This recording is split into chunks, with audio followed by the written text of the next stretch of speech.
My wife texted, "Meeting late, don't wait for dinner." But I was sitting 2 tables away in the same restaurant, watching her close her eyes and kiss her boss. As I stood up, a woman touched my arm and whispered, "Not yet. The real show is about to begin." And what happened next left the entire restaurant in silence.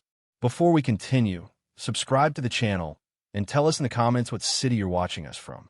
It starts with 18 years of marriage, with a man who worked every day of his life to build something real, with a man who never, not a single time, doubted the woman who slept beside him.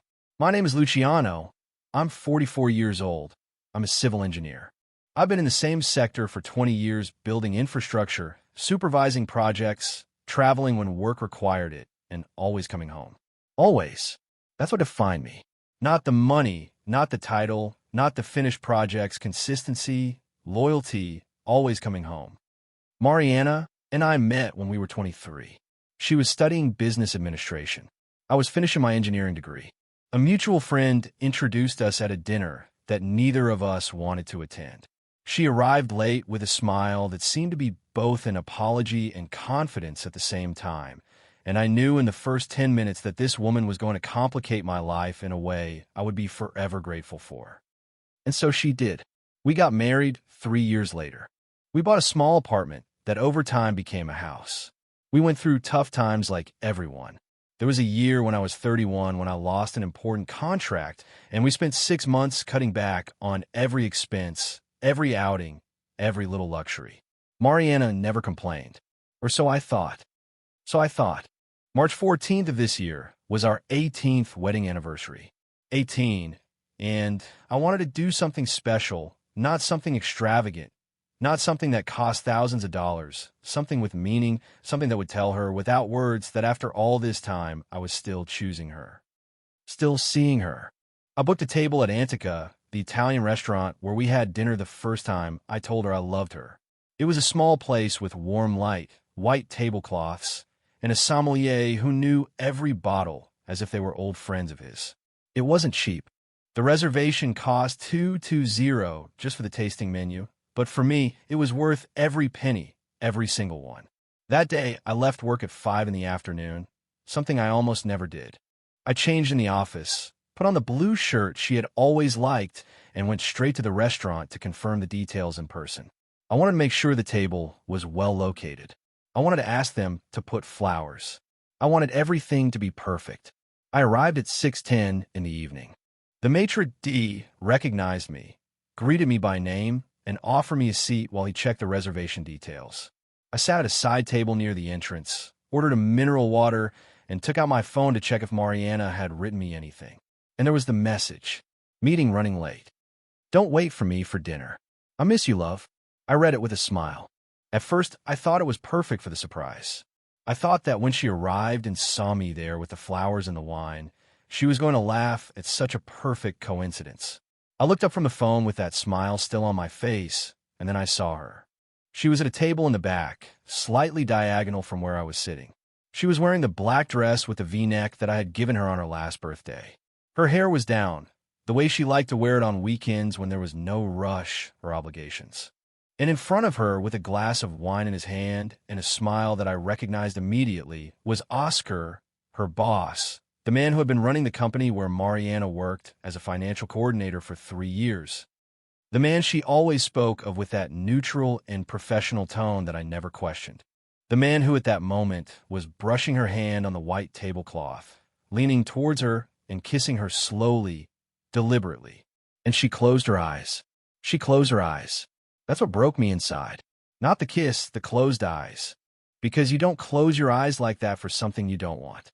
You close your eyes when you want to stay inside that moment, when you don't want anything to interrupt it. I pushed the chair back. I half stood up, and then I felt the firm hand on my forearm.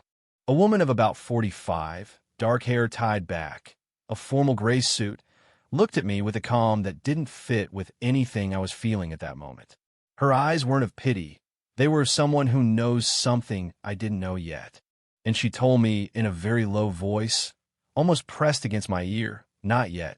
Sit down, please. The real show is about to begin, and you're going to want to be sitting when it happens." I sat down. I don't know why I did it. I don't know if it was the tone of her voice or the firmness of her hand on my arm, or simply that my legs stopped responding. At that moment, I sat down as if someone had cut the wires that kept me standing. And she sat across from me in the empty chair on the other side of the table with the naturalness of someone occupying a place that already belonged to her. Mariana was still at the back of the restaurant, still laughing, still touching Oscar's arm with that familiarity that's only built over time, with a lot of time. The woman in front of me put her purse on the table, folded her hands calmly, and looked at me in a way that made me feel like she had been in this story longer than I had. "My name is Natalia," she said, "and what I'm about to tell you in the next few minutes will be difficult to hear, but you need to hear it all before you do anything. Do you understand everything?" I didn't say anything. I nodded. It was the only thing I could do. Natalia was not a stranger meddling in someone else's problem out of curiosity. She was an auditor, an internal auditor for a group of companies linked to Oscar. She had been investigating an embezzlement scheme for 11 months that had been traced back from a secondary account linked to the company where Mariana worked. 11 months, while I was having breakfast with my wife every morning, while I was asking her how her day at work had been, while she was answering me with details that I now understood were perfectly constructed lies. Natalia already knew what I was about to discover. "Your wife is not just Oscar's mistress," she told me, and those words hit me in the center of my chest like something physical. "She's his accomplice. She's been helping him move money for at least 2 years through accounts that are registered in your name." The noise of the restaurant disappeared. That's not a figure of speech. Literally the sound of conversations, glasses, the soft background music, everything disappeared. Like when you submerge yourself in water and the world above ceases to exist. I only heard Natalia's voice. I only saw her lips move, and every word that came out of her mouth was a wall crumbling down. "In my name. Accounts registered in my name." "What kind of accounts?" I managed to ask. My voice sounded strange, as if it came from another body. Natalia opened her purse and took out a thin folder. She didn't hand it to me yet. She left it on the table with her hand on top, like someone controlling the pace of a conversation she knows could derail at any moment. "Investment accounts," she said, "opened 26 months ago. 3 accounts in total, 2 in local financial institutions, 1 abroad, all with your name, your identification number, your signature." "I never signed any of that." "I know," she said. And the way she said it, without surprise, without drama, just with that calm certainty, confirmed something that chilled me to the bone. She already knew. She had reached the same conclusion before sitting in front of me. My signature had been forged, or someone had had access to my documents at some point. At some point when I wasn't looking. I started to mentally review the drawers of my desk at home, the copy of my ID that Mariana had asked me for 2 years ago for a health insurance procedure. The envelope I never checked because she told me she had already handled everything. The envelope I gave her with confidence because that's how our marriage worked. That's how I thought it worked. "How much money?" I asked. Natalia opened the folder, showed me a sheet with numbers. I didn't read it all. I couldn't, but I saw enough. I saw the total figure at the bottom of the page, underlined in blue ink. 284,000. 284,000 moved through accounts in my name over a period of 26 months, without me knowing, without me consciously signing anything, without me having the slightest idea. I closed my eyes for a second, just a second, because if I kept them open, I felt the restaurant would start to spin. When I opened them, Mariana was still in the back. Now she had her head resting slightly on Oscar's shoulder. A posture so everyday, so domestic, so like a real couple that I wondered how many times they had been like that, how many nights, how many restaurants, how many lies they had built together while I came home tired. I pour myself a glass of water and ask both of them, without knowing, how their day had been. "Why are you telling me this?" I asked Natalia why now. Why here? She didn't answer immediately. She watched me for a moment, as if assessing whether I was in a condition to hear the real answer. "Because the investigation is in its final phase," she said, "and because you appear as the holder of those accounts. If this blows up without you being prepared, without a lawyer, without a prior statement clearing you, you could end up being investigated too, not as a victim, as an accomplice." That hit me differently. Not the betrayal, not the money, that the possibility that I, who knew absolutely nothing, who had worked honestly every day of my life, would end up sitting in front of a prosecutor answering questions about money I never saw, never touched, never asked for. How much time do I have? I asked. Days, Natalia said. Not weeks, days. I felt the air thicken around me. I looked towards the table in the back one more time. Oscar was saying something to Mariana, and she was smiling in that way I knew so well. That lopsided smile with her chin slightly tilted that had always seemed to me the most honest smile in the world. How wrong can a man be? How wrong can you be? What do you need from me? I asked Natalia, and the moment I said those words, I felt something change inside me. It wasn't resignation, it wasn't defeat, it was something else. It was the exact moment when the pain stops paralyzing you and starts turning into something else, something colder, quieter, more dangerous. Natalia looked at me with something that looked a lot like respect. I need you to do nothing tonight, she said. Nothing. Get up from this table when they leave, go to your house, sleep if you can, and be at an address I'm going to give you now tomorrow at 9 in the morning with all the personal documentation you have at home, contracts, bank statements, IDs, deeds, everything you can find. She handed me a simple card, just her name, Natalia, and a phone number. And if I don't go? I asked, not because I wasn't going to go, but because I needed to hear the answer. If you don't go, she said with the same calm with which she had said everything else. In less than 2 weeks, someone is going to knock on your door with a court order, and at that point, there will be nothing left to do. She got up, picked up her purse, and before walking away, she told me one last thing, looking me directly in the eyes. You didn't do anything wrong, Luciano, but that won't protect you alone. Innocence. Without proof, it's worthless in a court of law. Remember that. And she left. I was left alone at that table with the card in my hand, with the folder Natalia had left in front of me, with the sound of the restaurant slowly returning like a returning tide. And in the back, Mariana and Oscar were ordering dessert. They were ordering dessert as if nothing was wrong, as if the world hadn't just split in two. I grabbed the glass of water the waiter had brought me when I arrived. I drank slowly, I breathed, and I promised myself silently with a clarity I had never felt before that I was going to get out of this. Not destroyed, not humiliated, not as a victim. I was going to get out of this hole, and those two were going to know it, but that was going to take time and patience and a level of control I didn't know yet if I had. Why didn't know was this? That night in that restaurant, I had entered as a man who wanted to celebrate 18 years of love, and I was about to leave as a man who had just understood that those 18 years had been, at least in part, a lie. And that still wasn't all. I left the restaurant without looking at her. That was the hardest part. Not the walk to the door, not greeting the maitre d' who asked me if everything was okay with a smile that didn't deserve an answer. The hardest part was not turning my head, not looking for her with my eyes one last time, not wanting to confirm if she was still there laughing, touching him, being everything I thought was only mine. I went out, and the night air hit me in the face like something I didn't expect. I stood on the sidewalk for a few seconds. Cars passed. People walked. The world continued to function with a normality that I found obscene. How could everything stay the same when what I had just seen, what I had just heard, what I had just understood was enough to stop time? I walked to my car, I sat inside, I closed the door, and there, in the silence of the car parked half a block from the restaurant where my wife was still having dinner with her lover, I allowed myself exactly 30 seconds of breakdown. 30 seconds. I counted them. I rested my forehead on the steering wheel, closed my eyes, and let the full weight of that night fall on me all at once. The kiss, the closed eyes, the message. I miss you, love. The accounts, the 284,000. My name, my signature, my life used as a tool by the person who was supposed to be my home. 30 seconds.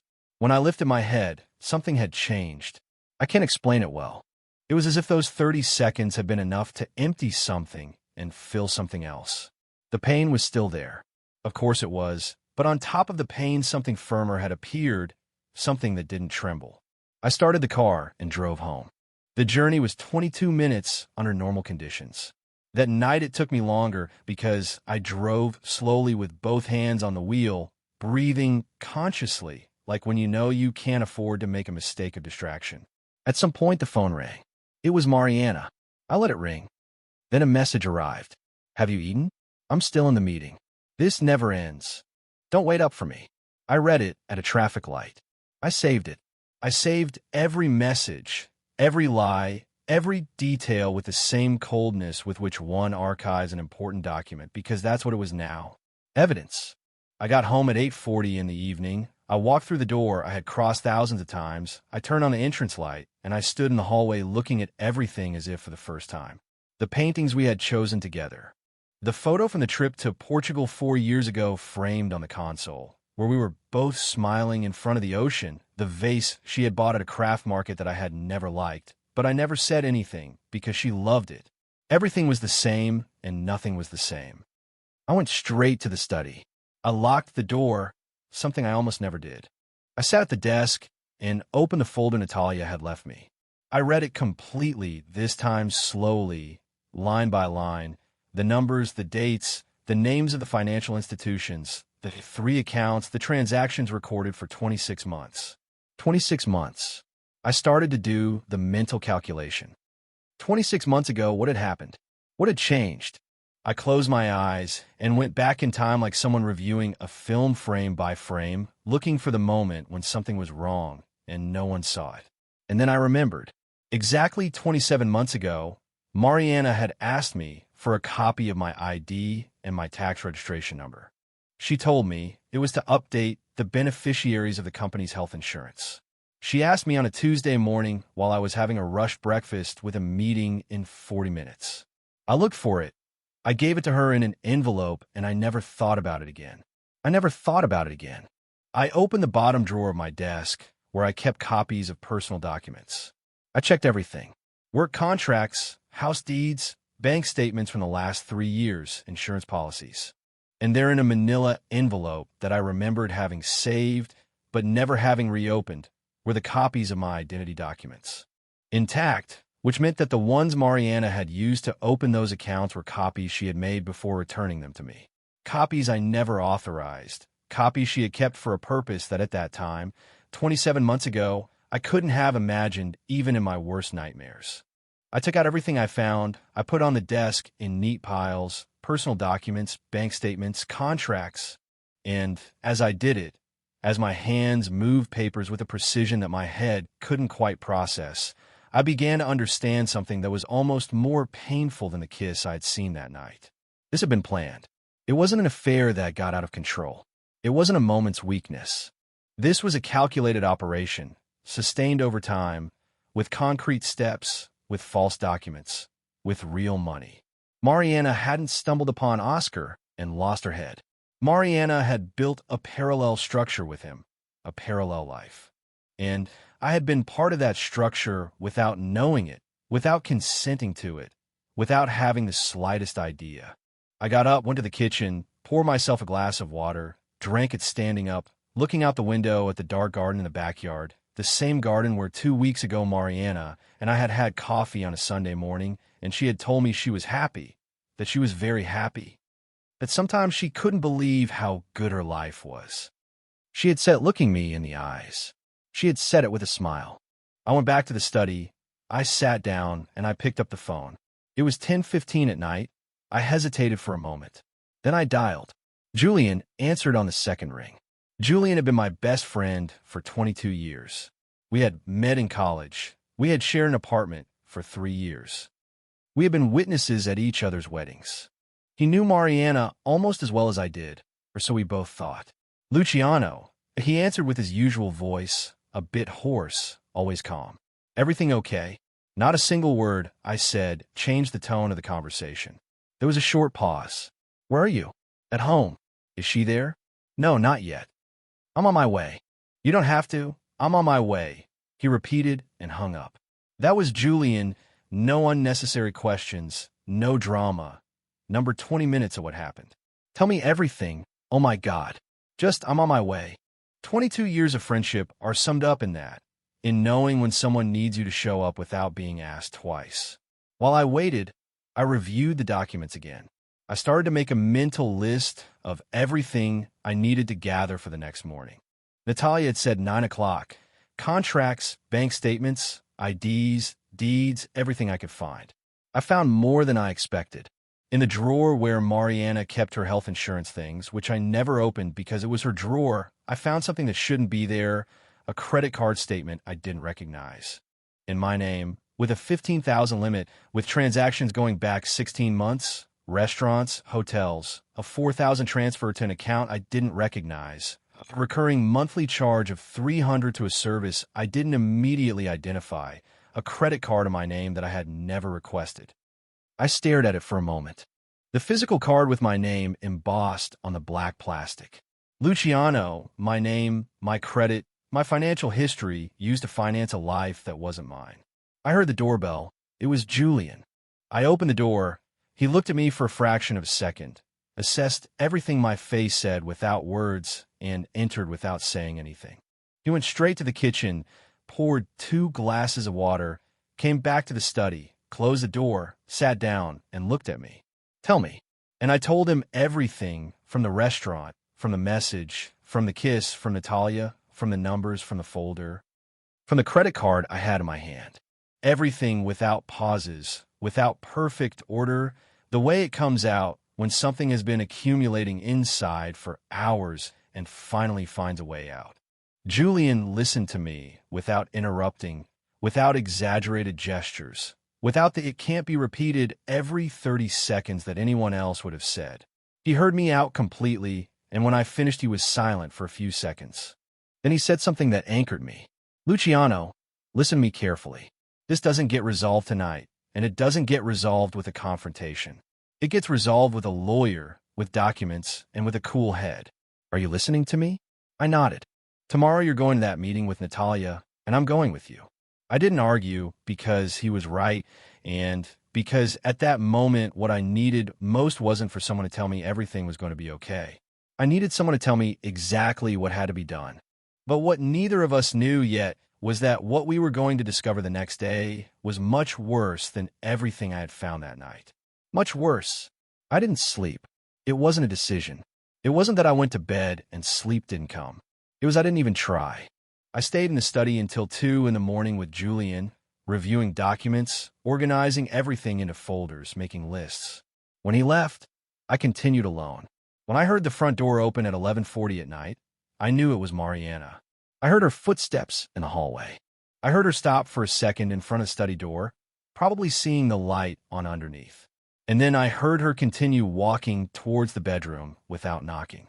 She didn't come in. She didn't ask if I was okay. She didn't say anything, in that, at that moment, told me more than any confession. I stayed still in the chair, listening to the sounds of the house, the water running in the bathroom, the creak of the mattress, the silence, and me there 8 meters away with a folder full of evidence on the desk and the name of a lawyer I didn't have yet, but that I was going to need before the next day was over. At 6 in the morning I got up. I showered in the guest bathroom so as not to wake Mariana. I dressed in normal work clothes and went down to make coffee. I made 2 cups out of habit. I drank one. I left the other on the counter, an automatic gesture of 18 years that no longer meant the same thing. I left the house at 7:15. I sent a message to Julian with the address Natalia had given me on the card. He replied in less than a minute. "I'll be there. Don't arrive alone." The place was an office in a corporate building downtown. 9th floor. Discreet facade, no visible logos from a street. The kind of place where things that don't need advertising are handled. Julian and I arrived at 8:52. Natalia was already inside, but she wasn't alone. Next to her was a man of about 55, dark suit, gray hair, thin-rimmed glasses. He had a series of folders on the table arranged with a precision that only people who handle sensitive information professionally and regularly have. He stood up when we entered and extended his hand. "Gilberto," he said, "I'm a lawyer. I've been working on financial fraud and corporate crime cases for 12 years. Natalia contacted me 3 days ago when your name appeared linked to this investigation." I sat down. Julian sat next to me and Gilberto began to speak. What I heard in the next 40 minutes was the complete construction of something I had lived from the inside without seeing any of its walls. Gilberto explained it with the clinical coldness of someone who has told stories like this many times, without embellishments, without dramatic pauses, just facts, dates, figures, and consequences. The scheme had begun 30 months ago. Oscar, who ran a group of medium-sized real estate investment companies, had begun to divert client funds through intermediary accounts. The problem was that these accounts needed real holders, people with clean credit histories, no criminal records, with verifiable identities, people who didn't know their names were being used. I was one of those people, but not the only one. There are 4 other phantom account holders in this scheme. Gilberto said, "You're the only one who has a direct link to someone in the inner circle, which makes you the most exposed and the most valuable to the investigation." "How much money in total?" Julian asked before I could articulate the question. Gilberto opened a folder and slid a sheet to the center of the table. 1,340,000. That was the total moved through the 5 phantom accounts in the last 30 months. Of that total, 284,000 had passed through accounts in my name. The rest was distributed among the other 4 holders, none of whom yet knew what was happening. 1,340,000. I looked at the number. I looked at it as if it were something in another language, something I understand word for word, but whose full meaning takes a while to sink in. "And Mariana," I said, my voice sounded quieter than I expected. "What exactly is her role in this?" Gilberto and Natalia looked at each other for a second. That second told me the answer wasn't going to be simple. "Mariana is the coordinator of the scheme from the inside," Natalia said. "Her position as financial coordinator at Oscar's company gave her access to internal movements. She was the one who identified which accounts needed holders, who collected the necessary documentation, and who verified that the movements went through without triggering internal alerts." I closed my eyes for a second. Coordinator of the scheme. She wasn't someone who had looked the other way while her boss did something questionable. She wasn't someone who had signed something without reading it carefully. She was the person who handled the logistics, the person who knew exactly what was happening, how it was happening, and with whose documents. "With mine. Does she have access to her own funds from this?" I asked. "Yes," Gilberto said. "We have evidence of transfers to a personal account of Mariana's. The total accumulated in that specific account is 97,000. Money that came in small amounts over 24 months to avoid alerts. 97,000 saved silently, in secret, while we lived together, while I paid the mortgage, the vacations, the household expenses, the insurance. While I built a shared life with the conviction that we were a team, Julian put his hand on my forearm. He didn't say anything. It wasn't necessary.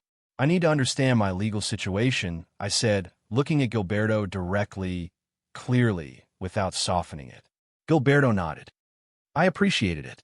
"At this moment," he said, "you appear as the holder of 3 accounts linked to an active financial fraud scheme.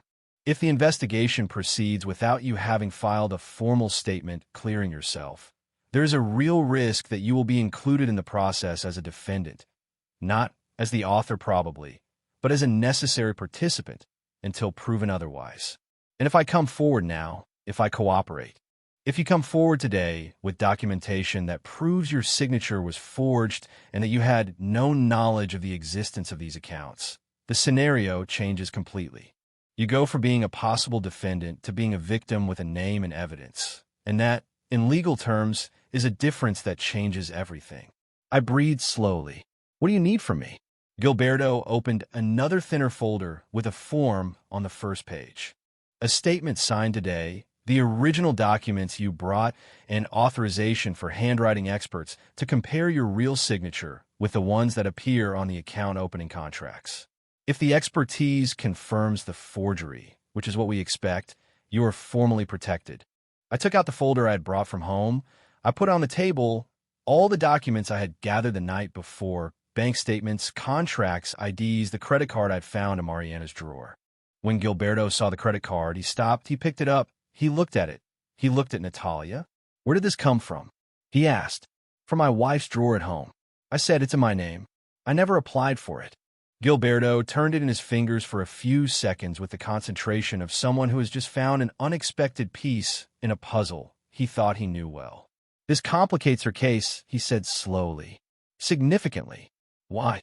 Julian asked. Because it's one thing to participate in the management of corporate accounts within her work role.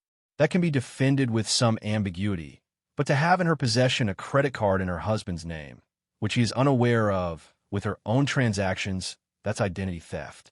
It's a different crime, more direct, easier to prove. Easier to prove.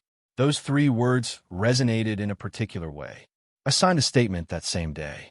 I left all the documentation with Gilberto. We agreed to talk the next day to review the next steps. Natalia gave me a second, more complete folder than the one from the restaurant with copies of the account records, the transactions, and the dates, everything she had compiled in 11 months of investigation. I left that office at 11:20 in the morning. Julian walked beside me in silence to the parking lot. When we got to the cars, he turned to me. "How are you?" I thought about it for a second for real before answering. "I'm fine," I said. And it was true.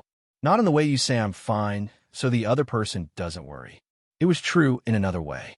In the way that being fine means having clarity, having direction, knowing exactly where you stand and where you're going.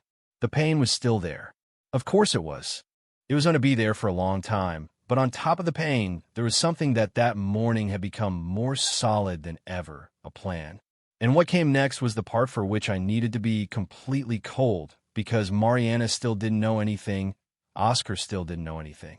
And while they were still living their lives with the tranquility of someone who thinks everything is under control, I already had in my hands exactly what I needed. What neither of them imagined was what was about to happen. That afternoon, I went home like any other day. That was the plan. That's what Gilberto told me before I left the office. Normal behavior, intact routine, no changes in tone, no sudden distance, no silences she could interpret as warning signs. Mariana was smart. She had been building a lie for 30 months without me noticing anything, which meant she knew how to read the changes in the people around her, which meant I had to be a better actor than I had ever needed to be. I walked through the door at 7 in the evening. I left the keys on the usual hook. I took off my jacket and I said, with the most normal voice I could construct at that moment, "I'm home." Mariana was in the kitchen. I heard the sound of something on the stove. It smelled of garlic and tomato. She cooked when she wanted to neutralize the atmosphere. She had always done it. Every time we had a tense week, an unresolved argument, an uncomfortable silence that neither of us wanted to name, she cooked. Now I understood that this gesture I had always interpreted as affection was actually a tool, a way of controlling the emotional temperature of the house without having to talk. "Hi," she said from the kitchen. "Did you eat?" "Something at the office," I replied. "I'm not very hungry. I made pasta anyway." "Eat a little at least." I sat at the table. She served 2 plates. She sat across from me, and we had dinner. We talked about unimportant things, the weather, a neighbor who had put a for sale sign in his house, a series she wanted to watch that weekend. Surface conversation, the kind that can sustain any dead marriage if neither of the two wants to name what's happening yet. I watched her talk, and I thought about the $97,000. I thought about the credit card kept in her drawer. I thought about Gilberto saying identity theft, and I smiled at the right moments. I nodded. I answered with 2 or 3 words because that's what the plan required, and because at that moment keeping that plan was the only thing that separated me from a mistake that could cost me everything I had left. That night, while she slept, I was awake in the study reviewing everything once more. Gilberto had explained the steps clearly. First, the handwriting analysis had to confirm the forgery of my signature. That would take between 5 and 7 business days. Second, with that result in hand, he would file the formal complaint against Oscar and Mariana. Third, in parallel and coordinated with Natalia, the internal investigation of Oscar's companies would reach its breaking point. All at the same time, all in the same blow. But there was something else Gilberto had told me before we parted, something I hadn't been able to get out of my head since then. Before the complaint is filed, he had told me, you need to protect your personal assets, the house, the joint accounts, any investment you have in common, because when this explodes, and it's going to explode fast, the first thing she or her lawyer will try to do is move or protect what they can. You need to get there first. Get there first. The next day, without telling Mariana anything, I went to the bank where we had our joint account. I spoke with the branch manager. a person I had dealt with for years. I explained that I was in the process of legal advice and that I needed to separate my share of the joint funds preventively. He explained the steps. It was a process that could be initiated with basic documentation, and that was pending legal resolution, but that in practice froze the movement on that account until a judge determined the distribution. I signed the papers. Then I went to another institution where I had a personal account, only in my name, where I had been depositing a part of my income for years. A habit I had started without a specific purpose, and that now turned out to be, without having planned it, one of the few assets that were completely out of reach of what was coming. In that account, there was $43,000. It wasn't a fortune, but it was mine, only mine, without forged signatures, without shared names, without any link to what Mariana and Oscar had built behind my back. That afternoon, I called Gilberto to inform him of what I had done. He told me it was exactly the right thing, that I had acted at the right moment, and then he told me something that changed the pace of everything. The handwriting analysis finished earlier than expected. I was silent, and I said, "Confirmed, the signatures on the 3 account opening contracts do not match your real signature. The margin of difference is wide enough for the expert to certify it without ambiguity. Luciano, you have the main proof, the one we needed." I breathed. It wasn't relief exactly. It was something more complex than that. It was the confirmation of something I already knew, but that until that moment only existed as a personal conviction.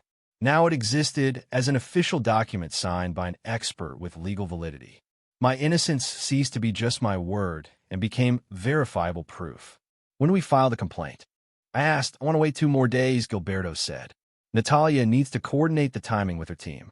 We want the criminal complaint and the internal report from Oscar's companies to arrive simultaneously. If one arrives before the other, he has time to react. If they arrive at the same time, he has nowhere to move. 2 days. 48 more hours of normal behavior. 48 more hours of silent dinners filled with empty conversations. 48 more hours of looking at Mariana and not saying anything I knew.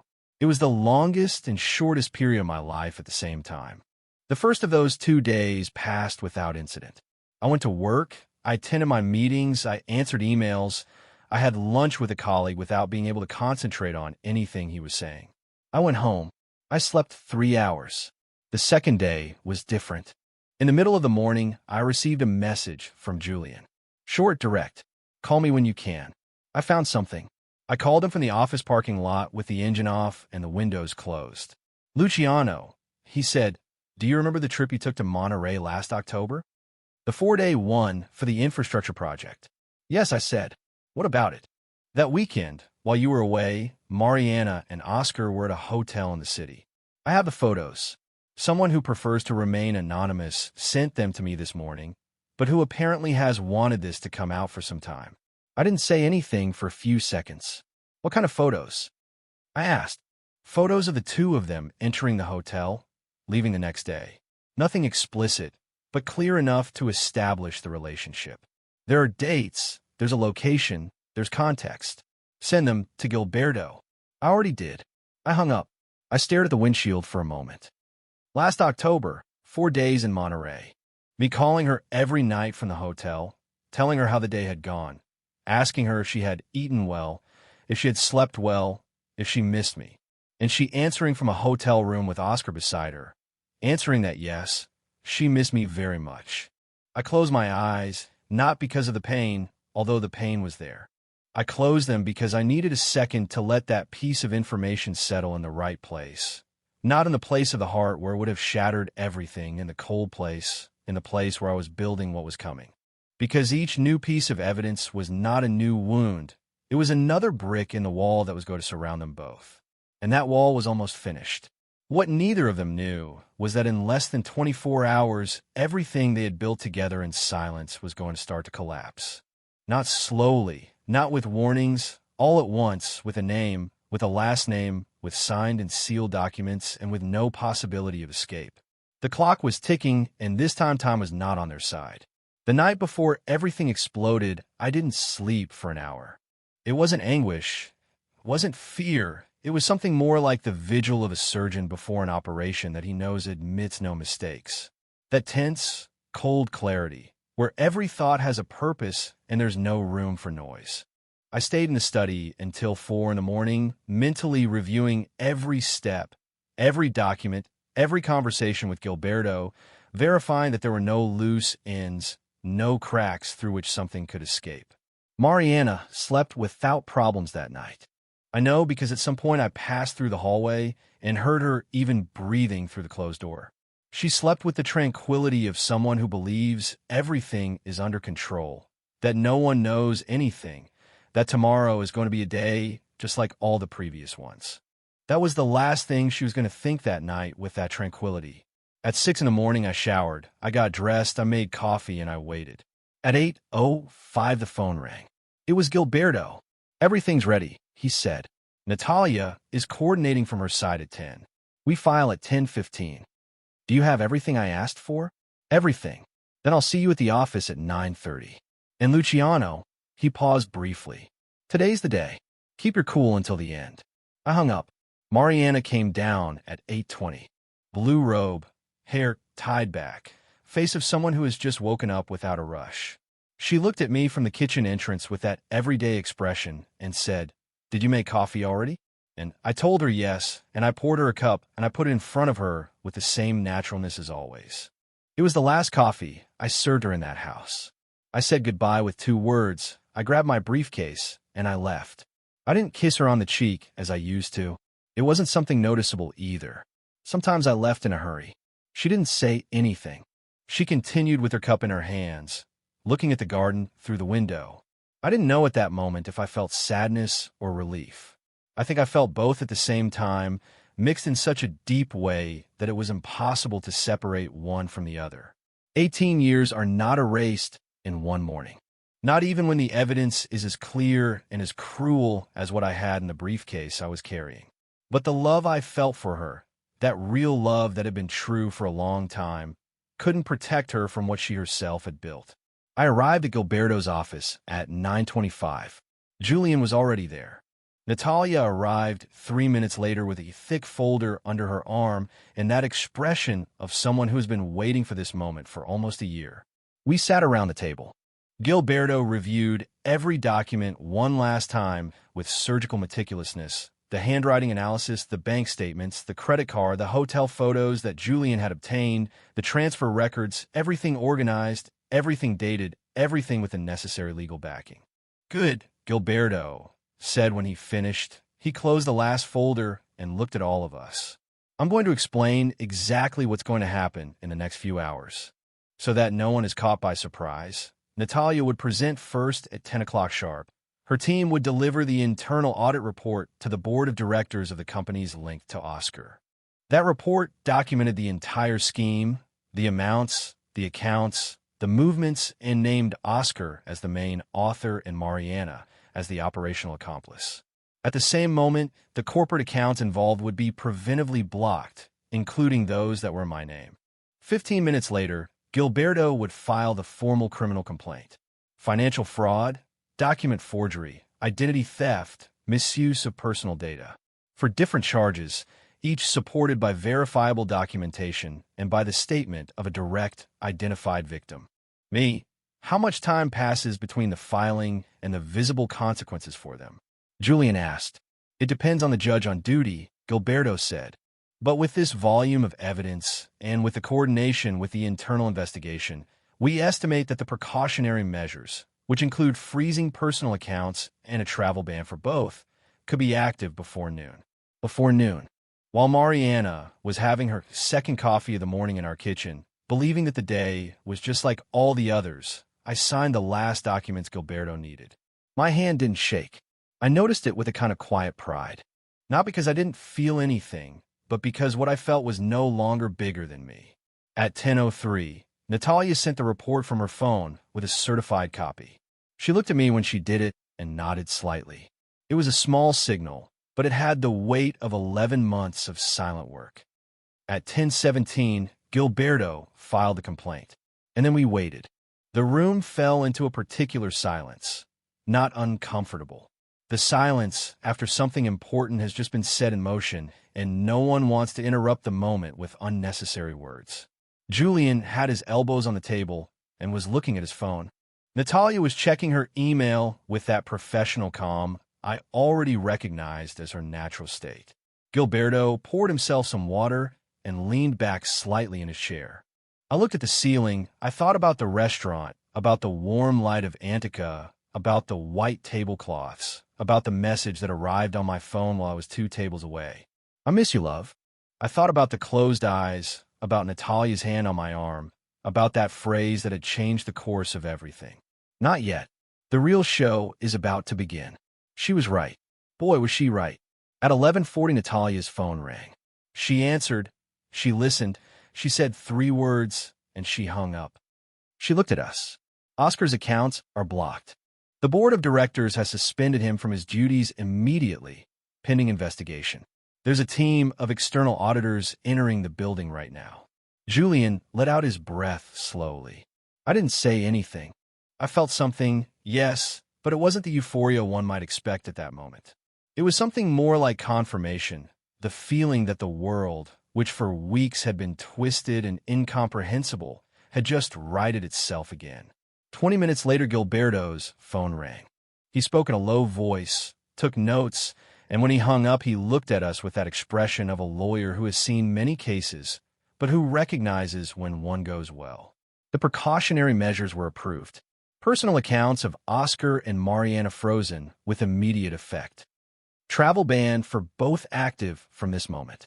And there's a summons to testify that will reach Mariana in the next 2 hours. 2 hours. In 2 hours, someone was going to knock on the door of my house, the house that I had bought, that I had paid for, that I had maintained for 18 years. And someone was going to hand Mariana a document that would explain to her in legal language and with no possibility of misinterpretation that her world had just collapsed. Do I need to be present when the summons arrives? I asked Gilberto. No, he said. In fact, it's better if you're not. Let her process what she receives alone. Don't give her the opportunity to use her emotional reaction against you. He was right. Once again, I left Gilberto's office at 12:10 in the afternoon. Julian walked with me to the parking lot.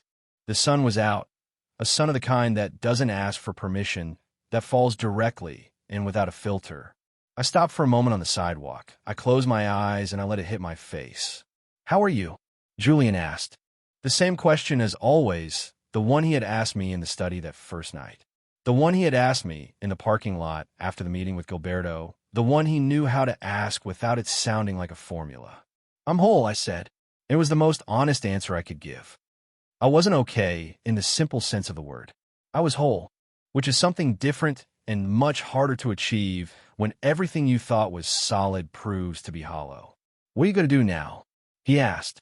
I'm going to have lunch, I said. I haven't eaten calmly in 2 weeks. Julian laughed, a short, real laugh of genuine relief, and he gave me one of those hugs that don't need an explanation. I left alone. I found a quiet place a few blocks away, a small restaurant with tables on the sidewalk and a simple menu. I sat down. I ordered, and while I was waiting for the food, my phone rang. It was Mariana. I watched it ring once, twice, 3 times. I didn't answer because there was nothing left she could say to me that would change what had just been set in motion. There was no explanation. There was no alternative version. There was no, let me explain. That was enough to cover $284,000, a forged signature, a hidden credit card, and $97,000 accumulated in secret for 2 years. The phone stopped ringing. My food arrived, and for the first time in weeks, I ate slowly, without rushing, without the constant weight of something still left to do, with the calm, though painful, certainty that what had to happen had already begun to happen. But the hardest part, strangely, hadn't happened yet, because it was one thing to activate the legal mechanism, and another thing entirely was what would come after, when the consequences ceased to be documents and became real people, familiar faces, a marriage that ends not with a shout, but with an official seal on a piece of paper. That was still to come, and I needed to be ready. That afternoon, I didn't go back home. It wasn't a decision made with much deliberation. It was something more instinctive, more honest. I knew that if I crossed that door at that moment, with everything that had just been set in motion, with Mariana's phone still vibrating in my memory, I wouldn't be able to maintain the distance the plan required. And the distance was still necessary, not for the legal case, which was already underway, but for me, because entering that house that night meant facing something for which I still didn't have the right words. I called Julian. He told me I could stay at his apartment for as long as I needed, no questions, no conditions. So that's what I did. I stopped by a store, bought the basics for 2 days, and settled into Julian's guest room with a small suitcase, and the strange feeling of being a man sleeping outside his own home for the first time in 18 years. The room was simple. Single bed, small window, a lamp in the corner. I sat on the edge of the bed, and I stayed still for a few minutes doing nothing, without my phone, without documents, without lists, just still.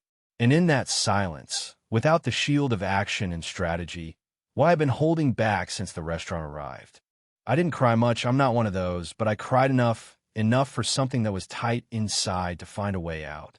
I cried for the marriage I thought I had, for the 18 years that were real for me, even if they weren't completely for her, for the man who walked into that restaurant with ordered flowers and a reserved table and 220 ready to celebrate something that no longer existed. I cried for that, and then I stopped and I breathed and I continued. The next day, Gilberto called me at 8 in the morning. Mariana testified last night. He said, I sat up in bed, and she denied everything at first. She said she knew nothing about the accounts, that everything was Oscar's responsibility, that she was just an employee following instructions.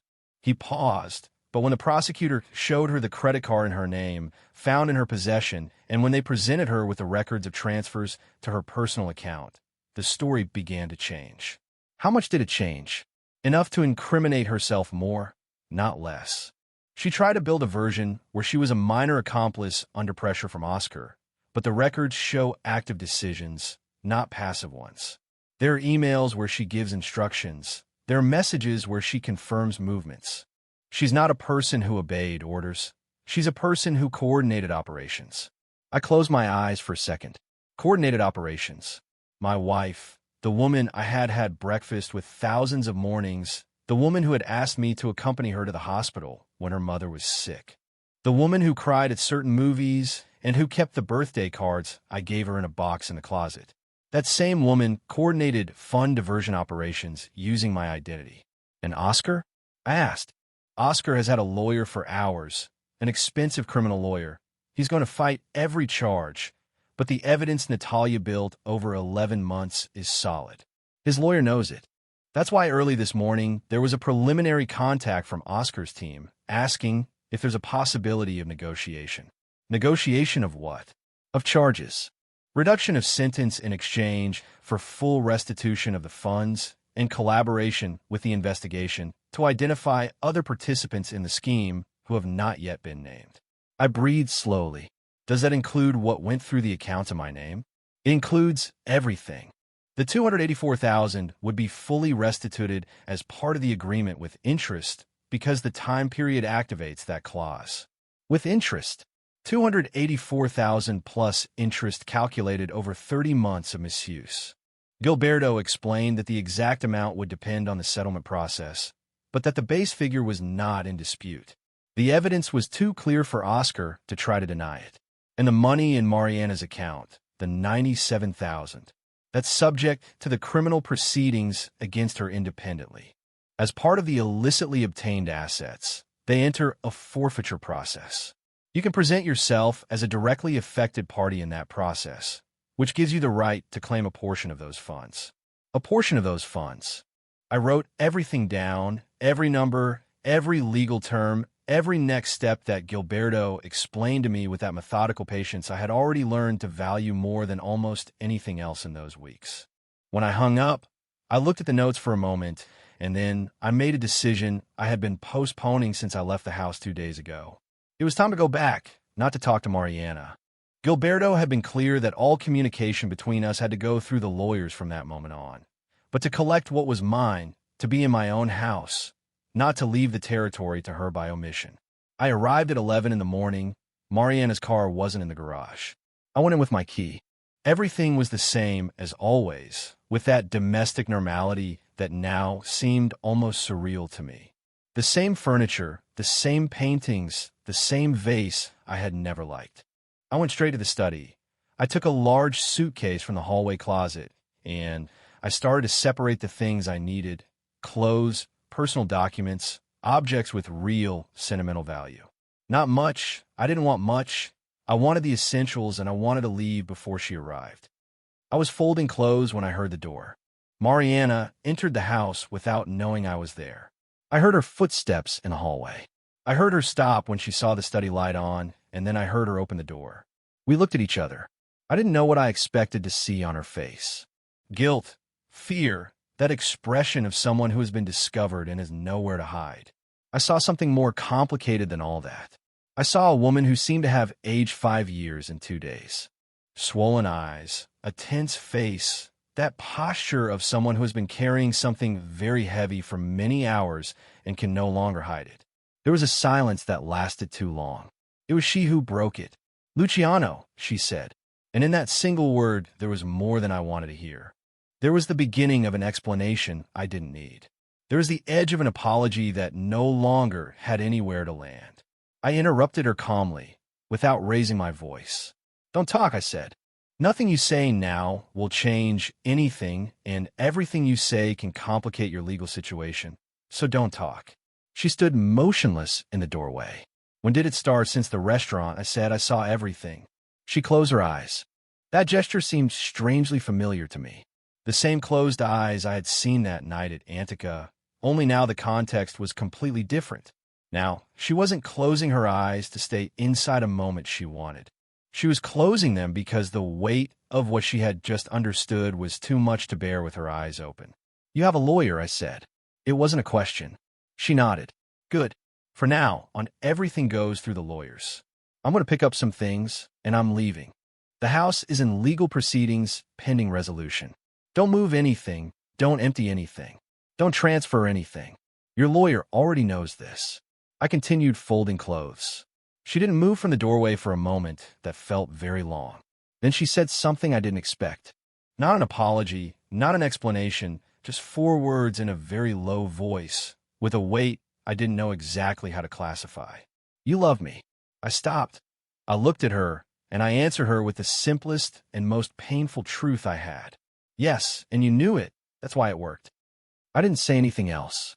I closed the suitcase. I lifted it. I walked to the study door where she was still standing, and I waited in silence until she stepped aside. I walked down the hallway. I passed the photo from Portugal without looking at it. I grabbed the keys from a usual hook, and before leaving I stopped for a second without turning around. "I hope it was worth it, Mariana." I left. I closed the door, and as I walked to the car with the suitcase in my hand and the midday sun falling directly on my shoulders, I felt something that took me a few steps to identify. I felt light, not happy, not entirely relieved. Light like when you stop carrying something you thought was part of your body, and you suddenly discover it was always an external weight, something you carried out of habit, out of love, out of the conviction that it was the right thing, and that letting it go doesn't leave a void but space. Space for something that didn't have a shape yet, but that I could feel waiting on the other side of all this. I put the suitcase in the trunk, I got behind the wheel, and I started the car. What was left to come was the last part, the most concrete, the one that was going to tie up every thread that was still loose and give everyone exactly what they had earned. And that part, finally, was very close. The following days were the quietest of the whole process. Not peaceful quiet, mechanism quiet, like when a large machine is working hard, but from the inside, with no visible noise, no apparent external movement. Everything Gilberto had set in motion was advancing at a pace I couldn't speed up, nor did I need to control. I just had to be available, answer when they called me, sign when they asked me to, and wait. I waited from Julian's apartment. I settled in more comfortably. This time I bought a few things for the room. I established a routine. I would wake up early. I would go to work, come back, cook something simple, talk to Gilberto if there were any updates, and sleep. I slept better than I had in months, which at first seemed strange to me, and then I understood that it made perfect sense. The body rests when the mind stops keeping secrets that don't belong to it. For days after he filed a complaint, Gilberto called me at 3 in the afternoon. Oscar signed the agreement. He said, I stopped in the middle of the sidewalk where I was walking back to the office after lunch. A man coming from behind almost bumped into me. I stepped completely aside. All of it? I asked all of it. Full restitution of the funds diverted through the 5 phantom accounts, plus interest calculated over the 30-month period. Full collaboration with the prosecutor's office to identify 2 financial intermediaries who had not yet been named in the investigation, and a formal statement confirming that you had no knowledge of or participation in any of the operations. That last part was what mattered most in legal terms. Not the dollars, although the dollars mattered, but the public-signed, certified statement that I was a victim, not an accomplice, not someone who looked the other way, a victim whose identity was used without his knowledge or consent. When does the restitution arrive? The transfer process begins in 72 business hours. The amount corresponding to the accounts in your name, the $284,000 plus the corresponding interest, would enter a judicial deposit account in your name in approximately 8 days. You can dispose of those funds once the judge releases the block, which we estimate in an additional 2 weeks. 2 weeks. After 30 months of that money circulating through accounts with my name without me knowing, in 2 weeks, it would be in a real account under my control with clean legal documentation. And Oscar, what penalty does he face with the agreement? With the collaboration and restitution, his lawyer negotiated a significant reduction, but he still faces charges of financial fraud and document forgery. The minimum with an agreement in this type of case is 3 years. His lawyer is pushing for 2.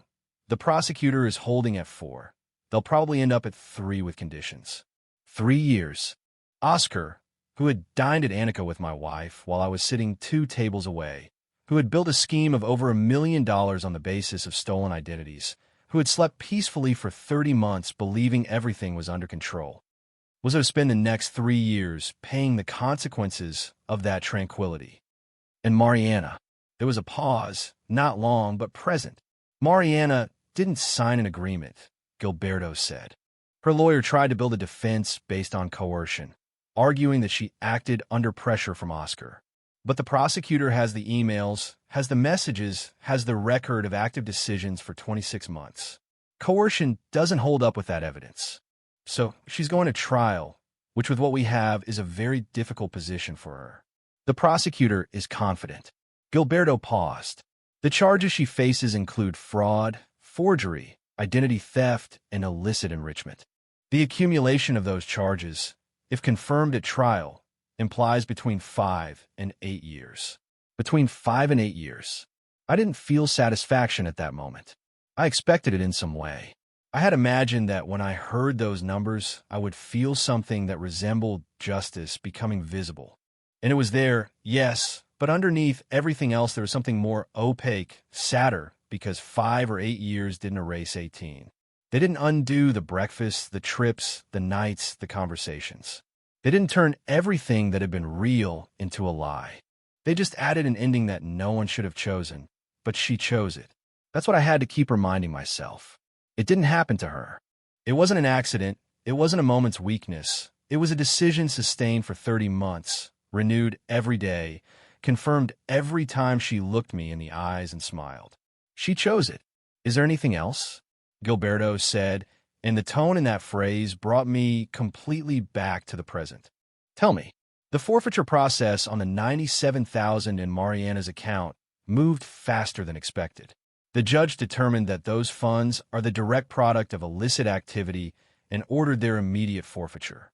As you are registered as a directly affected party in the process, and given that part of that money originated from operations linked to your identity, you have the right to claim a portion of those funds. How much? $41,000. It's the part that the prosecutor was able to link directly to the use of your identity in the operations that generated that account. An additional $41,000. Added to the $284,000 plus interest, the total I was going to recover exceeded $330,000. Money I had never expected to see. Money that had circulated through accounts in my name while I paid the mortgage with my real salary, while I cut expenses in difficult months, while I built with honest work what she was dismantling in silence. Gilberto, I said, yes. Thank you for everything. There was a brief silence on the other end. The kind of silence of someone who isn't given to emotional gestures, but who at that moment receives them with genuine dignity. "You did the right thing at the right time," he said. "That's what made everything else possible." I hung up. I kept walking. The sun was still beating down with that midday insistence that didn't ask for permission. I passed a flower shop. I stopped without having planned it. I went in. I bought a small bouquet of white flowers without any specific purpose. I paid for them. I went out, and I walked with them in my hand without knowing exactly where they were going. 3 blocks later, I knew. There was a small church on the corner of a street I crossed almost every day without ever going in. I went in that day. I'm not a particularly religious man, but I'm a man who sometimes needs a quiet place to put something that doesn't fit anywhere else. I left the flowers on the small altar next to the entrance. I sat in the last pew, and I stayed still for a few minutes. I didn't exactly pray, I thought. I remembered. I ordered. I thought about the man who had entered the Annika restaurant with an anniversary reservation and $220 in his pocket, and the conviction that his marriage was solid. I thought about what that man had had to go through in a few weeks to get to this pew in this church, with the sun outside, and a pending sentence, and a judicial account with his name. And I thought about what came after all this, because the story didn't end with Oscar's sentence. It didn't end with Mariana's trial. It didn't end with the signed documents or the recovered funds. Those were the legal consequences. But real life, the one that doesn't appear in any file, that continued after everything else. I left the church. I called Julian. "Let's eat something tonight," I said. "Everything okay?" "Yes." I said, "Everything's fine." And this time I said it in a different way. Not with the tense firmness of someone who is convincing himself, but with the lightness of someone who has just crossed the last difficult stretch of a very long road and can finally see what's on the other side. Julian said yes. We met at 8. That night we had dinner in a simple place, without white tablecloths, or a sommelier, or advance reservations. We ordered what we felt like. We talked about things that had nothing to do with everything that had happened, a game he wanted to watch that weekend, a project Julian was evaluating at work, simple, small things, the kind that make up the normal days of a normal life. And I laughed several times that night. Real laughs, the kind that come out on their own, without effort, without the weight of anything interrupting them. It was the first night since the restaurant that I went to sleep without reviewing documents, without making lists, without mentally rehearsing the pending steps. I went to sleep simply because it was late and I was tired, and the day had been good. And before closing my eyes, I thought of something Natalia had told me that first night when I was still a man with a broken heart and clenched fists sitting at a table in the Annika restaurant. Innocence without proof is worthless in a court of law. She was right. But innocence with proof, with patience, with a plan built brick by brick in the most difficult moments, with a cooler head than heart, that innocence is worth it. It's worth everything. And I had proven it. 3 months after that night in the restaurant, I woke up without an alarm. It wasn't something planned. It wasn't that I turned off the alarm clock or that I decided to sleep in. It was that my body, for the first time in a long time, knew exactly how much rest it needed. And it rested that much, no more, no less. I woke up with the sun already coming through the window of the new apartment, a small place I had rented 5 weeks ago in a quiet building 20 minutes from work. I stayed for a few seconds looking at the ceiling doing nothing, without checking my phone, without mentally reviewing what I had pending, without the familiar weight of something to solve, just the ceiling, just the sun, just the sound of the city waking up outside. I got up, made coffee, sat by the window with the cup in my hands, and looked at the street below where people were starting their day with that daily rush that you take for granted until you suddenly see it from the outside and understand that it's beautiful. The normal rush, the rush of someone who has a place to go and a life that works. I had that again, or maybe I had it for the first time for real. Mariana's trial had started 2 weeks earlier. Gilberto kept me informed with the regularity and precision I had come to expect from him. The defense had tried to maintain the coercion argument until the last moment, but the emails, the message records, and the movements of Mariana's personal account were too concrete, too detailed, too clearly voluntary for that argument to withstand the prosecutor's scrutiny. Each piece of evidence presented by the prosecution team was another brick in a wall that the defense lawyer couldn't tear down because it had been built with 11 months of meticulous work by Natalia and with everything I had contributed those first nights in the study of my house. With my hands trembling and my head forcing itself to stay cool, Oscar had already started serving his sentence. 3 years.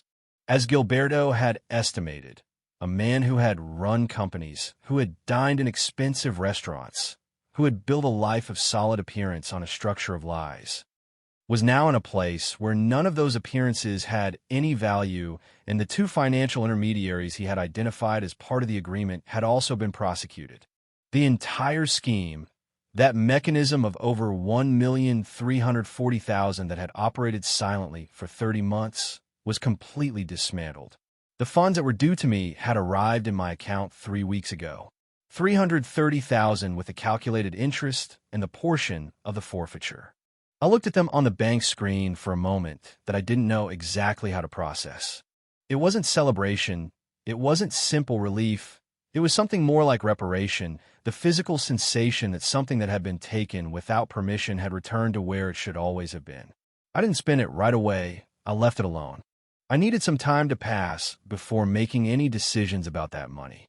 I wanted it to come into my hands in the right way, clean, without any urgency, and for it to stay there until I knew for sure what I wanted to do with it.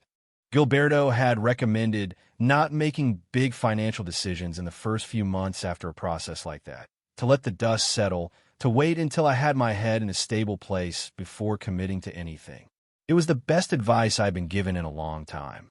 The divorce was in process too, through Gilberto, also with clear documentation, also with the necessary coldness not to turn something that had already been very painful into something even more destructive. The house was for sale, pending a distribution agreement. The lawyers for both parties were negotiating the terms. I didn't live there. I didn't need to live there. It was a house full of things that had belonged to a version of my life that no longer existed, and the best thing I could do with it was to sell it, divide what was due according to the law, and close that chapter cleanly. The vase I never liked was going to stay with her. That seemed fair to me. One morning that week, while I was having coffee by the window, I received a message from Natalia. It wasn't the kind of message you expect to receive from someone you met under the circumstances I had met her. It was short, direct, with that economy of words I already recognized as her natural style. The verdict of the trial comes out next week. I thought you'd want to know in advance. I replied with 2 words. Thanks, Natalia. And then I added a 3rd line that took me a moment to decide whether to send. For everything. She replied with a single word. Onward. That was her, without unnecessary ceremonies, without the long exchange of gratitudes that the situation might have justified. Just onward. As if the most important thing was no longer what had happened, but what was coming next. As if the story didn't end with the verdict, but began there. She was right. Of course. The verdict arrived on a Tuesday morning. Gilberto called me before I got to the office. I was still in the car, in the parking lot of the building where I worked with the engine off and the phone in my hand. Guilty on all charges, Gilberto said. Financial fraud, document forgery, identity theft, and illicit enrichment. The formal sentence is handed down in 10 days, but with this verdict and with the history of the case, the prosecutor estimates between 6 and 7 years. I didn't say anything for a moment. Luciano, Gilberto said. I'm here. I said I'm fine. Do you want to talk later? No need. It's all said and done. And it was true. It was all said and done. There were no more documents to sign. There were no more steps to take. There was nothing more I needed to do in that process. I had reached the end of a road that had begun with a stranger's hand on my arm in a restaurant and a whisper that had changed the direction of everything. I hung up. I stayed in the car for a few minutes looking at the windshield, thinking about everything that had happened since that night at Annika, about the man who had pushed his chair back to get up with his fists clenched and his heart shattered, about Natalia telling me not yet, about Julian showing up without questions, about Gilberto with his neat folders and his clinical precision, about the nights in the study with documents on the desk and the pain held behind my teeth, about the way that pain, when you don't let it paralyze you, but turn it into fuel, can take you to places that comfort would never have reached. I got out of the car, I entered the building. I went up to the 7th floor where my office was. I greeted my usual colleagues. I poured myself a coffee. I sat at my desk, and I started to work just like that, without any more ceremony, without the weight of anything pending, with the simple clarity of a man who has a job to do and a life to live and enough inner space to do both well again. This afternoon, on my way out, I took a different route than usual for no particular reason, just because I could, just because sometimes the most liberating thing is to take a different street, just because you feel like it and you don't have to explain it to anyone. I passed by a small park I didn't know. There was a wooden bench next to a large tree. I sat down, I took out my phone, and I was about to check my email, as I always did in those dead moments between one thing and the next, but I put it away. And I just looked at the park. There was an old man feeding pigeons, a mother with a small child running aimlessly with that inexhaustible energy of those who don't yet know that the world is tiring. A couple sitting on the grass with a book between them. Simple things that had always been there and that I had passed 1,000 times without seeing them because I was always in a hurry or worried or burdened with something to solve. I stayed on that bench longer than I had planned, and I thought about something I hadn't been able to think about properly until that moment. I thought about what I wanted, not what I needed to solve, not the next steps of any process, what I wanted for the coming months, for the year to come, for the version of my life I was building from scratch at 44 with more clarity than I had had at 30. I wanted to wake up without an alarm more mornings. I wanted to travel again, not for work, but because I wanted to see new things. I wanted to spend more time with Julian and with the people who had shown in the most difficult moment that their presence was real and not decorative.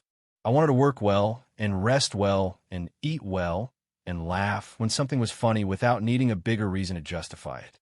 I wanted a life without layers of lies beneath the surface. A life where what you see is what you get. That didn't seem like too much to ask. The sun was setting when I got up from the bench. I walked back to my car with my hands in my pockets, and that particular feeling of someone who has just made a decision without having planned it.